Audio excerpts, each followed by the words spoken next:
은혜와 진리가 여러분과 함께 하시기를 주님의 이름으로 축복합니다. 계속해서 마가복음 강의 말씀을 통해서 예수님을 새롭게 만나는 그런 은혜의 시간이 됐으면 좋겠습니다. 우리가 예배가 익숙하다고, 또 설교가 익숙하다고, 또 교회가 익숙하다고 우리가 믿음 생활을 잘하고 있는 것은 아닙니다. 예수님은 우리가 날마다 새롭게 가슴 벅차게 만날 수 있는 살아계신 하나님이시죠. 그 만남이 살아있을 때 우리는 주님이 주시는 기쁨과 사랑의 충만함으로 그렇게 그 다이내믹한 인생을 살아갈 수 있는 것입니다. 마가복음을 통해서 예수님을 그렇게 만날 수 있는 은혜가 여러분 모두에게 함께 하시기를 주님의 이름으로 축원합니다.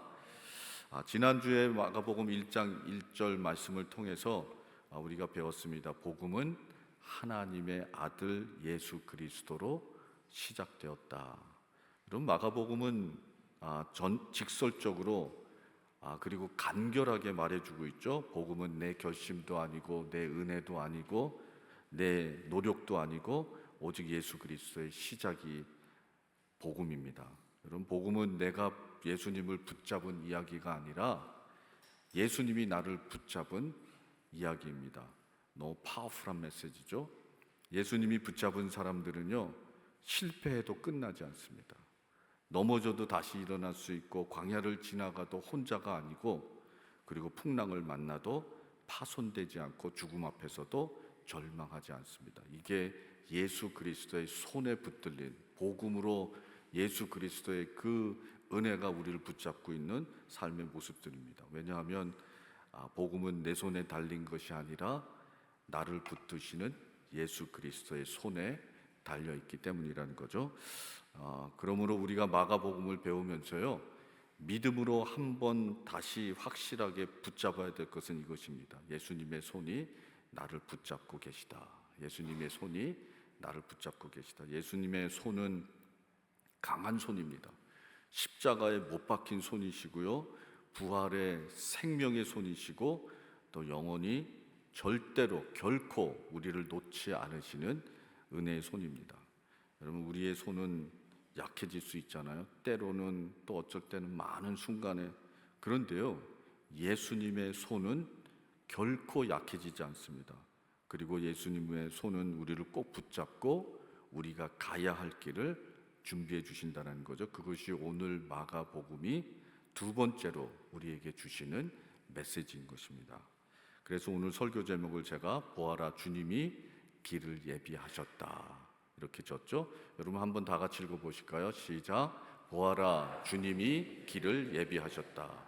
2절 말씀을 보니까요, 예언자 이사야의 글에 기록하기를 보아라 내가 내 심부름꾼을 너보다 앞서 보낸다. 그가 내 길을 닦을 것이다. 여러분, 우리는요 길을 만드는 사람들은 아닙니다. 우리는요 주님이 예비하신 길을 믿음으로 살아가는 사람들인 것이죠.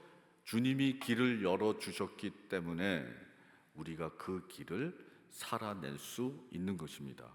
주님은 그냥 우리를 붙잡기만 하시는 것뿐만 아니라 붙잡은 사람들을 위해서 길을 준비하시는 분이세요.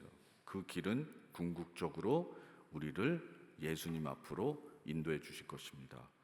주님이 준비하신 길 위에서 다시 예수님을 만나고, 또 다시 예수님의 은혜를 붙잡고, 또 다시 예수님의 사랑을 회복하는 우리 모두가 되시기를 바랍니다. 주님이 어떻게 길을 준비해 주셨나, 오늘 본문 말씀을 강해로 여러분과 함께 나누면서 은혜 나누도록 하겠습니다. 첫 번째, 하나님은 주님의 길을 약속해 주셨습니다. 2절 말씀이죠. 다 같이 읽어보실까요? 예언자 이사야의 글에 기록하기를 보아라 내 심부름꾼을 너보다 앞서 보낸다. 그가 내 길을 닦을 것이다.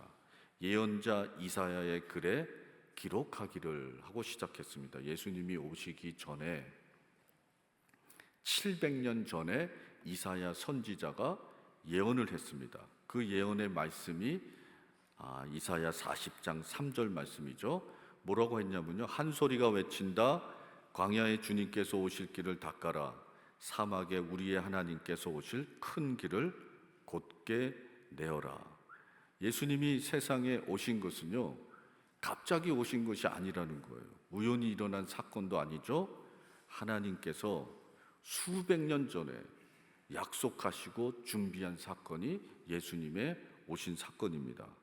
여러분, 우리가 아무것도 모를 때, 우리가 아무런 관심을 갖고 있지 않을 때, 우리가 기도조차 하지도 못하고 그리고 말씀이 무엇인지 깨닫지도 못할 그때에 하나님께서 이미 길을 예비하셨다라는 거죠. 여러분, 이것이 복음의 메시지인 것입니다.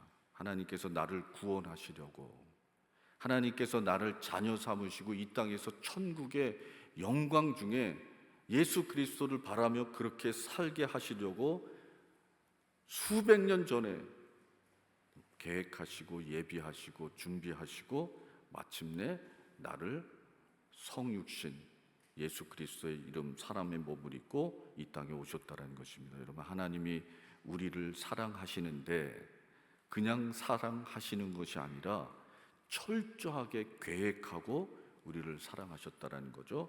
2절 말씀 계속 보면, 보아라, 내가 내 심부름꾼을 너보다 앞서 보낸다. 그가 내 길을 닦을 것이다. 보아라라고 말씀하셨습니다. 무엇을 보라는 말씀입니까? 무엇을 보아야 되냐면요, 하나님의 일하심을 봐야 된다라는 거예요.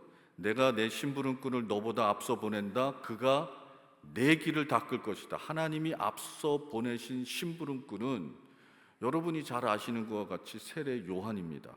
세례 요한은 예수님의 길을 닦고 준비한 사람이었잖아요. 하나님은 사람의 역사 속에서, 그리고 시간 속에서, 관계 속에서 지금도 일하시는 하나님이신 줄 믿으시기 바랍니다.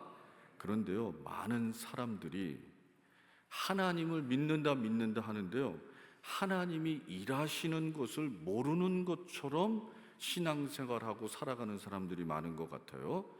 여러분, 하나님은요, 지금까지 한 번도 일하시기를 멈춘 적이 없으십니다. 내가 모르는 시간에도 하나님은 일하고 준비하셨고요, 내가 볼 수 없는 곳에서 하나님은 여러 가지로 계획하고 계셨고요, 내가 끝났다고 생각한 자리에도 하나님은요, 새로운 일들을 계속해서 시작하고 계셨다라는 것입니다. 여러분, 요셉이 감옥에 있을 때 하나님은 그를 국무총리로 세우시려고 여러 가지를 준비하셨어요. 사람들을 보내시고 꿈을 꾸게 하시고, 다윗이 광야에서 사울을 피해 도망 다니고 있었습니다. 이 골짜기에서 저 골짜기. 그런데요, 하나님은요, 그를 왕으로 세워 주시려고요, 여러 가지를 다 준비해 놓고 계셨다라는 거예요. 룻이 남편을 잃고 빈털터리가 되어서 아무것도 없이 시어머니 나오미를 쫓아왔을 때 하나님은요, 그녀가 메시아의 조상이 되게 하시려고 보아스를 보내고 밭에서 이삭을 죽게 하시고 여러 가지로 하나님께서 열심히 일하시고 준비해 주셨다는 것입니다. 여러분, 하나님은 뒤늦게 수습하시는 분이 아니시라는 거죠. 하나님은요, 먼저 가셔서 모든 것을 준비하시는 준비의 하나님이십니다. 그러므로 여러분, 우리가 기도 한마디를 하더라도요, 신중하게 해야 됩니다. 기도 한마디 하더라도요, 그 하나님이 역사하시고 그리고 하나님이 일하실 것을 기대하고 믿으면서요, 진정으로 해야 된다는 거죠. 찬양 한 곡을 부르더라도 전심을 다해 드려야 됩니다. 말씀 한 절 한 절 묵상을 하더라도요, 내 심령이 포커스를 다 해서 그 말씀을 내 마음에 받아 담아야 된다는 거죠. 하나님은 우리의 작은 순종 위에 하나님의 크신 역사를 시작하시기 때문이라는 것입니다. 하나님의 일하심, 하나님의 준비하심, 예비하심이 우리 삶 속에 마가복음을 공부하면서 그 은혜로 충만할 수 있게 되시기를 주님의 이름으로 축복합니다. 두 번째, 하나님은 광야도 길이 되게 하십니다. 3절 말씀이죠. 다 같이 읽어봅니다. 광야에서 외치는 이의 소리가 있다. 너희는 주님의 길을 예비하고 그의 길을 곧게 하여라 한 것과 같이 광야에서 외치는 이의 소리가 있다고 했습니다. 하나님은 광야에서 하나님의 말씀이 선포되게 하셨다라는 거예요. 왜 예루살렘의 성전에서 선포되지 아니하고 솔로몬의 그 웅장한 왕궁에서 선포되지 아니하고 이 메마른 광야입니까? 하나님은요, 이상하실 만큼 광야를 자주 선택하는 것을 우리가 성경에서 볼 수 있습니다. 모세를 부르실 때도 광야에서 부르셨고, 엘리야를 회복하실 때도 광야에서 회복하셨고, 예수님도 사역을 시작할 때 광야에서 다윗, 요셉, 많은 사람들을 보면요, 하나님께서 광야로, 이스라엘 백성들도 광야로 40년 동안 있게 하셨잖아요. 광야는요, 자랑할 것도 없고 의지할 것도 없고 붙잡을 것도 없는 곳입니다. 그래서 그 광야에 내가 서게 되면 비로소 알게 되는 게 있죠. 무엇입니까? 나는 하나님 없이는 살 수 없는 존재구나. 그래서 광야에서 어떻게 해요? 하나님을 만나게 되는 것입니다. 이사야 43장 19절 말씀에 내가 이제 새 일을 하려고 한다. 이 일이 이미 드러나고 있는데 너희가 그것을 알지 못하겠느냐? 내가 광야에 길을 내겠으며 사막에 강을 내겠다. 사랑하는 성도 여러분, 광야는요, 우리 인생의 끝이 아닙니다. 광야는요, 하나님이 우리를 새롭게 빚으시는 은혜의 자리라는 거예요. 여러분, 혹시 광야의 길을 걸으시는 분이 있는 줄 모르겠습니다. 기도해도 메마른 것 같고 응답되는 것 같지 않고 기도가 나오는 것 같지도 않고 예배를 드려도 내 영혼에 만족과 기쁨이 없고 말씀을 들었는데 그 말씀에 마음이 감동이 없습니다. 깨달음도 없습니다. 인생이 외롭고 건조하고 무거운 것 같이 느껴지기만 합니다. 광야의 길을 걷고 있는 거죠. 여러분, 그런데 낙심하지 마십시오. 하나님은요, 광야도 길이 되도록 은혜를 베풀어 주시는 반전의 하나님이신 줄 믿습니다. 여러분, 광야에서 하나님의 음성을 들으시기 바랍니다. 세례 요한은요, 광야에서 외쳤어요. 너희는 주님의 길을 예비하고 그의 길을 곧게 하여라. 광야에서 들어야 할 소리는요, 원망의 소리가 아닙니다. 비판의 소리가 아닙니다. 광야에서 우리가 들어야 될 소리는요, 하나님의 음성인 것입니다. 하나님의 음성을 따라 마음의 길을 곧게 하면 예수님을 만나는 은혜의 길이 될 것입니다. 우리가 모두 광야에서 그 강팍한 마음으로 예수 그리스도 없이는 내 인생이 살 수 없구나 하는 그런 겸손한 마음으로 하나님 앞에 서게 될 때, 그때 주님을 새롭게 만나는 은혜의 길이 우리에게 펼치게 된다는 것입니다. 그런 놀라운 은혜가, 예수 그리스도를 새롭게 만나는 그런 은혜가 우리 교회에 또 우리 모두에게 함께 하시기를 주님의 이름으로 축원합니다. 세 번째, 주님을 맞이하는 첫걸음은 회개입니다. 4절 말씀 다 같이요. 시작. 세례자 요한이 광야에 나타나서 죄를 용서받게 하는 회개의 세례를 선포하였다. 세례 요한이 주님의 길을 준비하라 광야에서 외쳤습니다. 그리고 그 길을 준비하는 첫 번째 메시지가 무엇입니까? 회개하라 선포했어요. 회개는요, 여러분, 방향 전환입니다.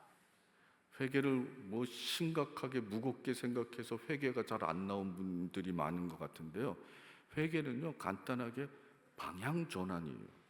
죄를 향해 가던 사람이 돌아서서 방향을 바꿔서 하나님께로 돌아가는 것입니다. 내 뜻대로 살던 사람이 하나님의 뜻 앞에서 바로 서는 것입니다. 회개는요, 나 중심으로 살던 삶이 이제는 주님의 중심으로 방향을 돌아서는 것. 여러분, 그것이 진정한 회개입니다. 후회는 과거를 바라보잖아요. 그러나 회개는 하나님을 바라봅니다. 여러분, 그 당시 수많은 사람들이요, 세례 요한이 회개하라 천국이 가까웠느니라 그 메시지를 듣고요, 하나님께 다 돌아왔습니다. 그래서요, 회개는 복음의 문인 것이에요. 회개를 무겁게 생각하지 마세요. 회개는요, 하나님의 은혜로 돌아가는 입구입니다. 회개는요, 주님을 새롭게 만나는 첫 걸음입니다. 회개는요, 하나님이 나를 다시 품으시는 은혜의 초대인 것이에요.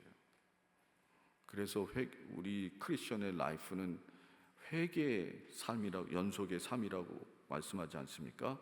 누가복음 15장 18절 말씀 다 같이 읽어봅니다. 일어나 아버지께로 돌아가서 이렇게 말씀드려 하겠다. 아버지, 내가 하늘과 아버지 앞에 죄를 지었습니다. 탕자가, 여러분 잘 아시는 스토리죠. 죄 속에서 아버지께 받은 재산을 다 탕진하고 난 다음에 돼지 우릿간에서 주엄을 찾다가 회개한 것이 바로 이 회개의 말씀입니다. 뭐라고 말했습니까? 내가 일어나 아버지에게로 돌아가서. 여러분, 이게 회개예요. 돌아가서 내가 더 잘해보겠습니다. 내가 좀 더 힘을 내겠습니다. 내가 열심히 해보겠습니다. 여러분, 이건 회개가 아닙니다. 아버지께로 돌아가겠습니다. 아버지가 돌아온 아들을 용서해 주셨습니다. 어떻게 용서해 주셨죠? 잔치를 베풀어 주셨어요. 옷을 입혀주고 신발을 신겨주고 또 가락지를 끼워주고, 그리고 많은 사람들을 초청해서 기쁨과 즐거움을 나눴습니다. 여러분, 이것이 하나님이 우리를 용서해 주시는 방법이에요. 사랑하는 성도 여러분, 오늘 하나님께서 우리에게 회개할 기회를 주고 계십니다. 여러분, 이 말씀 듣고 그냥 지나가고 회개도 안 하면요, 아무런 은혜가 우리 삶 속에 임하지 않아요. 적어도 4가지 회개하는 시간이 되었으면 좋겠습니다. 첫 번째, 하나님보다 앞서가는 마음을 회개해야 됩니다. 두 번째, 죄와 타협하던 마음을 회개합니다. 여러분, 죄와 가깝게 할까 말까 이런 죄와 가깝게 있던 사람들 이제 다 끊어버려야 돼요. 돌이키고 하나님께 회개해야 됩니다. 세 번째, 은혜를 당연하게 여기던 마음을 회개해야 됩니다.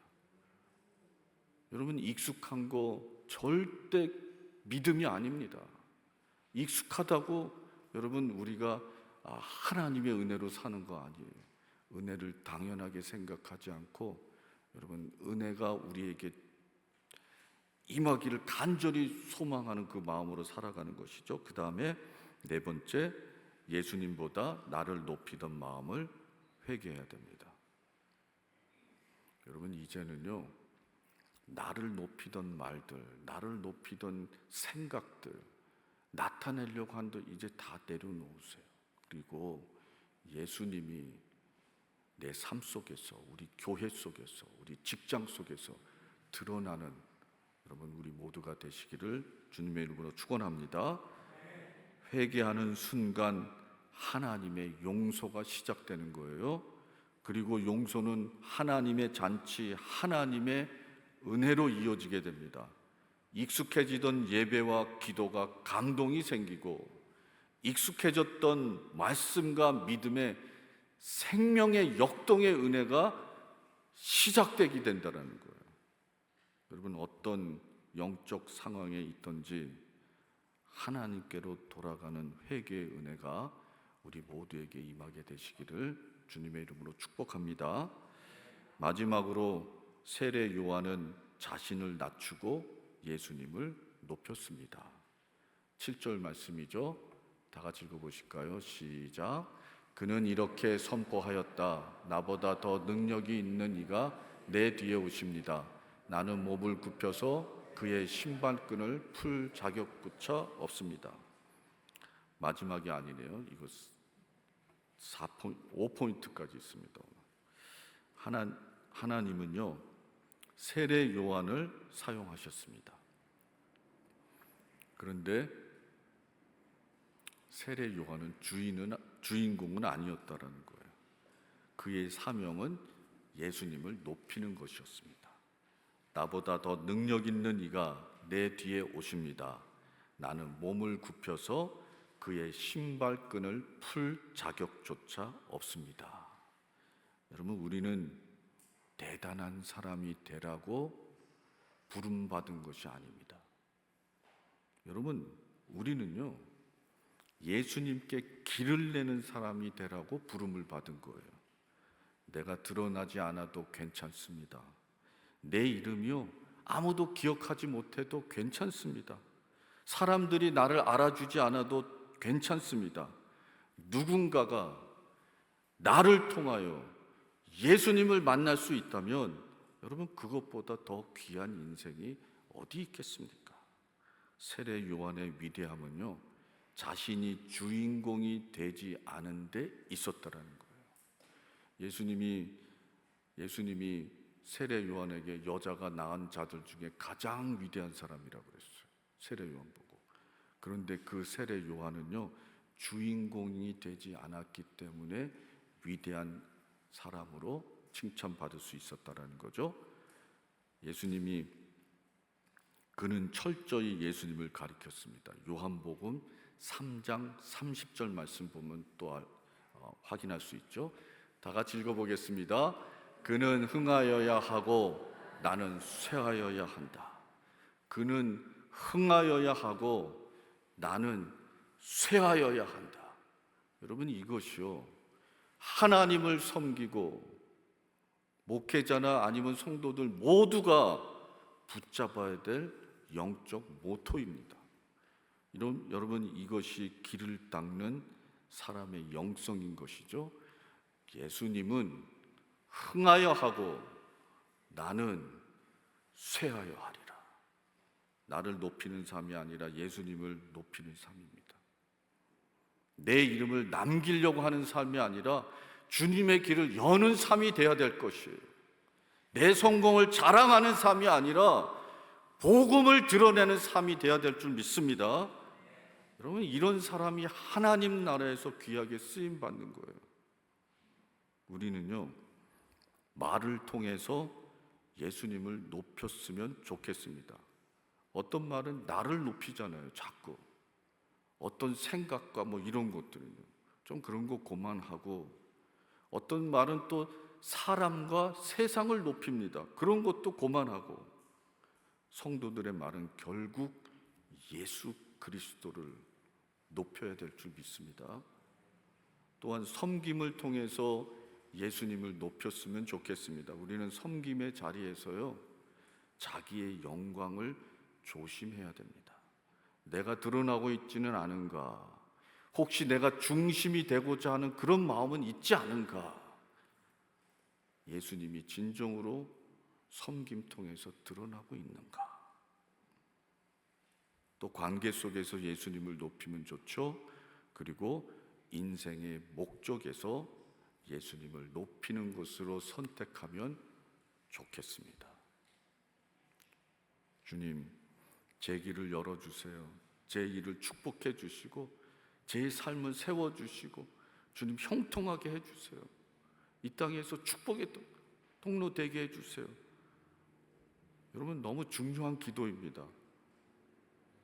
기도하면서 우리의 삶을 세워가야 된다는 거죠. 그런데 다 좋은 기도이지만 한 가지 기도를 더 했으면 좋겠습니다. 주님, 이 모든 것을 통해서 나의 삶 속에 주님께서 주시는 좋은 것들로 다 통해서 예수님이 높아지게 해 주시옵소서. 그는 흥해야 하겠고 나는 쇠하여 하리라. 여러분, 내 삶이 성공했는데 예수님의 아름다움이 보이지 않은 삶은, 여러분, 그 삶은 실패한 삶입니다. 많은 것을 이루었어요. 많은 성공을 했습니다. 그런데요, 사람들이 그 사람을 통해서 예수님의 이름과 아름다움과 선하심을 볼 수 없다면 여러분, 그 사람은 성공했다고 말할 수 없습니다. 내가 낮아질 때 예수님이 높아지고, 예수님이 높아질 때 내 인생은 그 은혜 안에서 가장 아름답게 세워지는 줄 믿습니다. 우리의 삶이 이렇게 고백되어져서 여러분, 우리의 삶이 주인이 누구이시며 우리의 삶 속에 나를 빚으시고 나를 만드시는 이가 누구시며 우리의 선함 속에서 예수 그리스도가 여러분 세워지고 드러나고 또 알려지는 여러분 놀라운 은혜가 함께 하시기를 주님의 이름으로 축복합니다. 마지막으로 예수님은 성령으로 세례를 주시는 분입니다. 8절 말씀 다 같이 읽을까요? 나는 여러분에게 물로 세례를 주었지만 그는 여러분에게 성령으로 세례를 주실 것입니다. 세례 요한의 한계가 있었잖아요. 회개한 사람들에게 수많은 사람들이 왔어요. 천국이 가까웠느니라, 회개하라, 천국이 가까웠느니라. 많은 사람들이 회개하고 왔습니다. 물 세례를 주었습니다. 그런데 요한의 한계였다라는 거예요. 물 세례밖에 줄 수 없었어요. 그런데 예수님은 불가능이 없으시고 전지전능하시고 모든 것을 하실 수 있는 여러분 Almighty God, 모든 것의 주인이신 하나님이십니다. 그래서 그가 얘기했죠. 그는 여러분에게 성령으로 세례를 주실 것입니다. 여러분, 여기서 복음의 영광이 드러납니다. 기독교는요, 단순히 사람이 죄를 뉘우치는, 그래서 그 사람이 좋아지는 종교가 아닙니다. 기독교는요, 예수님이 성령으로 우리를 죄 때문에 죽은 자 같은 우리의 삶을 새롭게 생명으로 살리시는 생명의 종교인 것입니다. 회개도 중요합니다. 결단도 좋죠. 눈물도 중요해요. 헌신도 중요합니다. 그러나 그것만으로는 사람이 새로워질 수 없는 거예요. 새로워질 수 없는 이유가 바로 여기에 있습니다. 성령의 세례를 받아야 합니다. 물 세례는 내가 하나님께 돌아가는 표징이라면, 하나님, 내가 주님께 돌아갑니다. 그 방향을 바꾸고 회개한 사람들에게 물 세례가 주어진다면, 성령 세례는 하나님이 내 안에 들어오셔서 나를 나를 주장하시고 나를 다스리시는 것입니다. 여러분, 이것이 복음의 파워입니다. 예수님은 우리를 고치시는 정도가 아니라 우리 안에 새 생명을 부어주시는 분이라는 거예요. 성령 세례의 핵심은 새 생명입니다. 성령이 임하면 죽은 영혼이 살아나고요, 닫힌 마음이 열립니다. 죄를 미워하게 됩니다.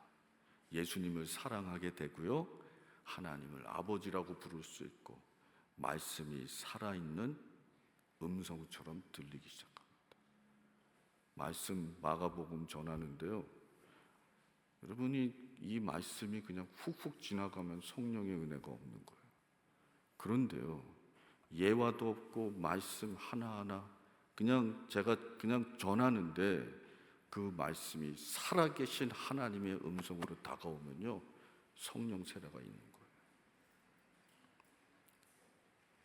예전에는 예배가 부담이었는데 이제는 예배가 정말 은혜롭습니다. 은혜로운 예배를 막을 수 있는 것은 아무것도 없는 거예요. 은혜 받기 위해서 임재 안에서 기도하고 드려지고 또 하나님 앞에 나아가고. 예전에는 기도가 의무였습니다. 기도해야지. 근데 기도가 안 돼요. 그런데 이제는요, 기도가 숨 쉬는 것처럼 잘 됩니다. 성령 충만함이에요. 순간순간 그냥 기도가 나와요. 하나님이 옆에 같이 있는 것 같아요. 예전에는 말씀이 그냥 지식이었습니다.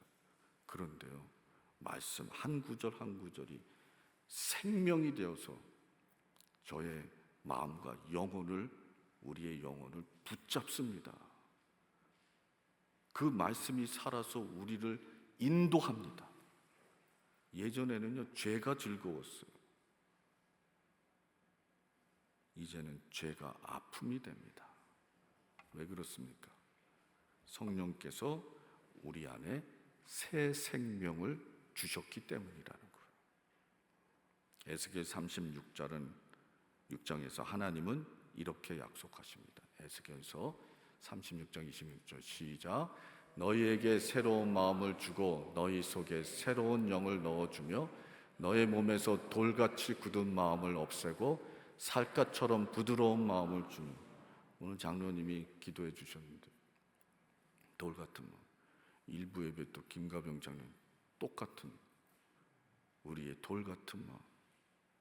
성도 여러분들, 예수님은 우리에게 더 나은 종교 생활을 하게 하시려고 오신 것이 아닙니다. 예수님은요, 성령으로 우리 안에 새 생명을 부어 주시려고 오셨습니다. 나는 물 세례를 주지만 그는 성령으로 너에게 세례를 주시리라. 여러분, 오늘 성령으로 세례를 주신 예수님께서 여러분의 메마른 영혼을 적시시고 굳은 마음을 녹여주시고 죽어있던 믿음을 다시 살리는 은혜가 임하게 되시기를 주님의 이름으로 축원합니다. 예수님은 세례 요한은 예수님의 길을 준비했습니다. 그리고 그 준비한 길에는 우리가 그 마지막에 예수님을 반드시 만나게 되어 있습니다. 성령으로 함께 해주시고요. 그리고 말씀을 통해서 우리를 만남으로 인도해 주십니다. 제가 하는 게 아니라 말씀이 하는 겁니다. 말씀이 성령의 역사가 여러분 삶 속에 임해서 그런 놀라운 은혜가 임하게 되는 것입니다. 익숙함으로 예배가 아니라, 익숙함으로 설교가 아니라, 익숙함으로 교회가 아니라 가슴 벅참으로 살아있는 하나님의 아들이 나를 만나주시는 그런 놀라운 은혜가 우리 교회에, 여러분의 가정에, 여러분의 직장, 또 모든 관계 속에 하나님께서 부어주시기를 주님의 이름으로 축원합니다. 다 같이 일어나셔서 하나님께 찬양.